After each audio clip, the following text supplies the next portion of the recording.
As you come up to 10, that is their God. That is 10. That is the hermaphrodite. But if you stop at 9 and you skip to 11, skipping God, then you are a Luciferian. Because 11 is the number of the magician. It's the one step above. Once you have accomplished the tree of life, you are now the magician. You are one above 10. But they're doing it by skipping God. That's the symbolism of 9/11.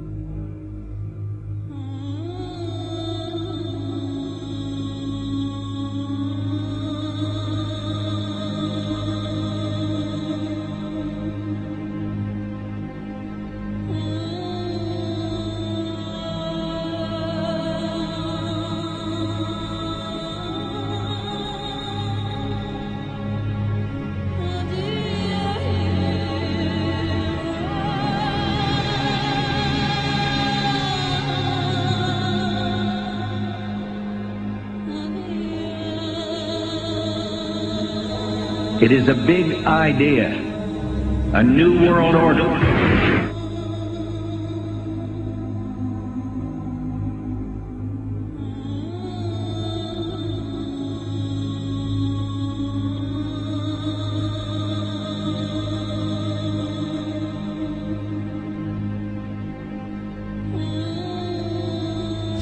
We were on assignment. We were supposed to kill 2 birds with 1 stone. In Fight Club, Project Mayhem destroys a giant bronze spherical sculpture. This seems an obvious reference to the sphere at the World Trade Center complex. Trust me. Everything's gonna be fine. In a pivotal scene reminiscent of 9/11, we see the destruction of skyscrapers and the change of a skyline. Second anniversary of the 9/11 attack on the World Trade Center, George Bush asked for an $87 billion increase in military spending.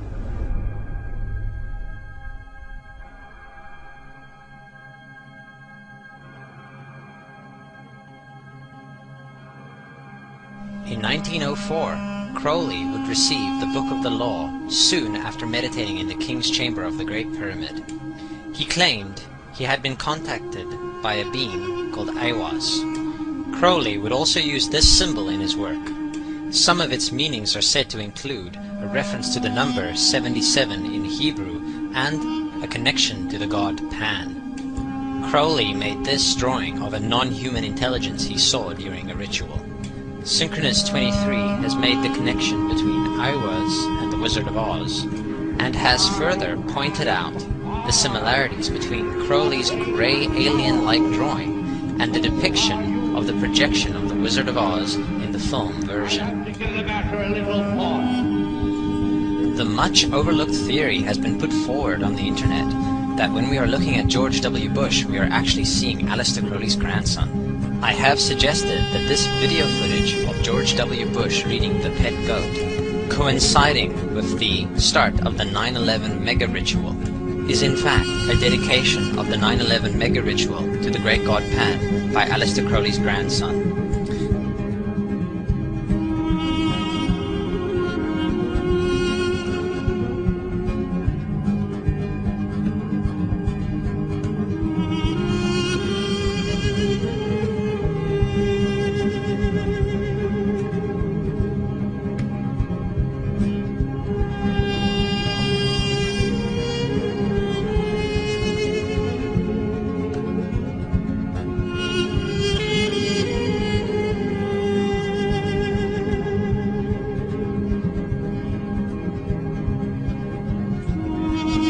Things get a little weird. This is the 1978 version of The Wizard of Oz, The Wiz.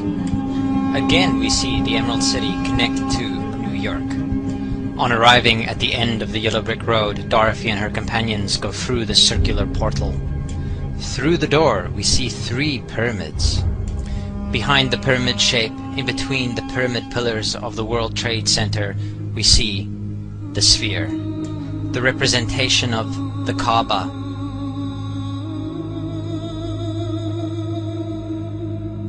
The inhabitants of Oz dance around the sphere in ritualistic fashion. Fashioned in giant letters over the dome of the sphere, we see the word Oz. Oz, symbols of Pan and Aiwass, seen smack at the heart where the new Aeon was ushered in, and and where the Stargate was opened.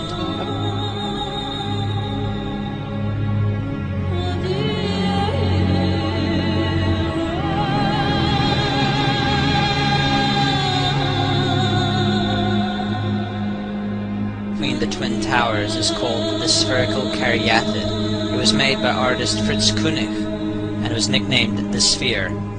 We see that Koenig made this thing in Bavaria, the same place where the Illuminati was founded. The most interesting fact about the placement of the Sphere at the World Trade Center Plaza has to be that architect and designer of the World Trade Center, Minoru Yamasaki, intended the plaza itself to be a representation of the Grand Mosque of Mecca, the Sphere in particular taking the place of the Kaaba.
So, my friends, it's time you start placing your faith and your dedication to the one and only God, the everlasting creator of everything on earth and in the universe.